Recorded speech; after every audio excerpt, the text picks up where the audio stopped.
आज आपको अलीगढ़ की फेमस बारूले खिलाने वाले हैं दोस्तों। जैसे हमारे मुंबई का फेमस बड़ा पाव है ना, वैसे अलीगढ़ का फेमस बारूला है दोस्तों। तो ये आलू से बनता है और बहुत ज्यादा स्वादिष्ट और बहुत टेस्टी बनता है।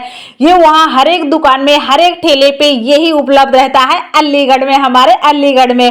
तो अलीगढ़ कभी भी जाएं तो ये बरूले जरूर खाएं। नहीं तो आप लोग मेरा वीडियो देख रहे हो तो आप ये बरूले बनाने की रेसिपी देखें दोस्तों, और अपने घर में बनाएं बिल्कुल कम समय में, और पूरी फैमिली के साथ एंजॉय करें। साथ ही में इसके साथ बनेगी हरी चटनी, क्योंकि अलीगढ़ में हरी चटनी के साथ ये बरूले खाए जाते हैं दोस्तों। मैंने ये दही इसलिए डाल दिया कि ताकि हमें दही से थोड़ा सा अच्छा और भी ज्यादा मजा आया, इसलिए हमने दही ऐड कर दिया दोस्तों। तो ये आप पूरा वीडियो देखिएगा शुरू से लेके एंड तक दोस्तों। पूरा वीडियो देखेंगे तभी आप सीखेंगे, नहीं तो नहीं सीख पाएंगे। और मेरा वीडियो आप लोगों को अच्छा लगे तो चैनल को सब्सक्राइब और वीडियो को लाइक और कमेंट करके जरूर बताना टेस्टी रेसिपी है या नहीं है। तो राम राम दोस्तों, मैं हूँ दिव्या फूड चैनल में आप सभी का स्वागत है। आई होप आप सब अच्छे और खुश रहे, हमेशा निरोगी रहे दोस्तों। तो आइए हम आपको फटाफट दिखा देते हैं। तो दोस्तों यहाँ पे हमें छोटे छोटे बिल्कुल आलू लेने हैं। इनको मैंने छील लिया है और अब इनको धो भी लिया है। तो अब हम इन्हें डाल देते हैं पहले थोड़ा सा हल्का सा बॉईल आने के लिए। बिल्कुल हल्का सा में बॉईल करना, ज्यादा बॉईल नहीं करना है। तब तक हम इधर बना लेते हैं चटनी दोस्तों। हमने यहाँ पे हरी धनिया ऐड कर दिया है धो के, और हमने मिर्ची ऐड करी है। यहाँ पे हम लहसुन की कलियां भी 8-10 ऐड कर दी है। यहाँ पे 2 इंची टुकड़ा अदरक का हमने डाल दिया है, और 2 हमने यहाँ पे टमाटर हरे ऐड कर दिए हैं। तो आप हरे मटर तो क्या मतलब पके हुए थोड़ा सा, और यहाँ पे हमने थोड़ा सा डाल दिया है सौंफ, स्वाद अनुसार थोड़ा नमक ऐड कर देते हैं। और अब हम इसे फटाफट चटनी को पीस लेते हैं समय नहीं लगाते हुए। तो चटनी को हमें अच्छे से बढ़िया सा पीस लेना है दोस्तों। आप इस चटनी को किसी भी चीज से खा सकते हैं। अब हमारे बहुत ही अच्छे से आलू जो थे वो बॉईल हो चुके, पर हमें आलू में पूरी तरह से बॉईल नहीं करना, इस तरह से बॉईल करना है ताकि जब हम इन्हें बनाए बहुत बढ़िया से बनेंगे। तो आलू हमें 60-70% पकाने हैं, ज्यादा नहीं पकाने। तो अब हमारे आलू बॉईल हो गए, हम इन्हें फटाफट निकाल लेते हैं।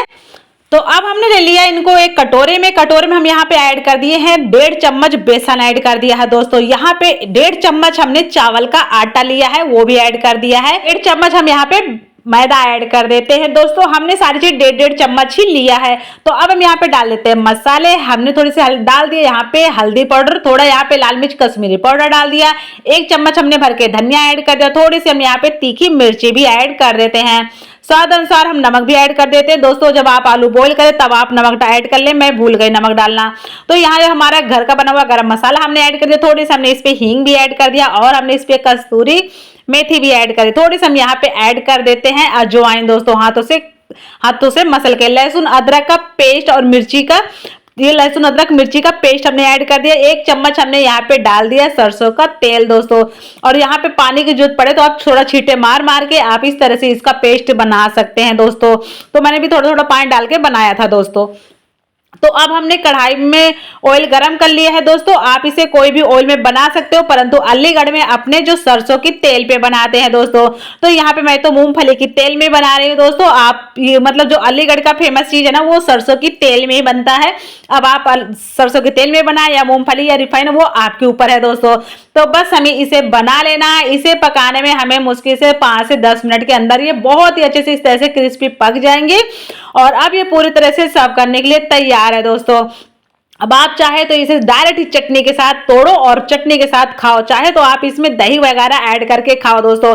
मेरा वीडियो आप लोगों को सचमुच अच्छा लगे तो आप वीडियो को लाइक और चैनल को सब्सक्राइब जरूर करना, और कमेंट करके टेस्टी रेसिपी जरूर लिखना दोस्तों। तो मैंने दही इसलिए डाल दिया, सच में बोल रही हूँ कि ताकि और भी टेस्टी अच्छा लगे, क्योंकि मुझे इसे हस्बैंड को खिलाना इसलिए।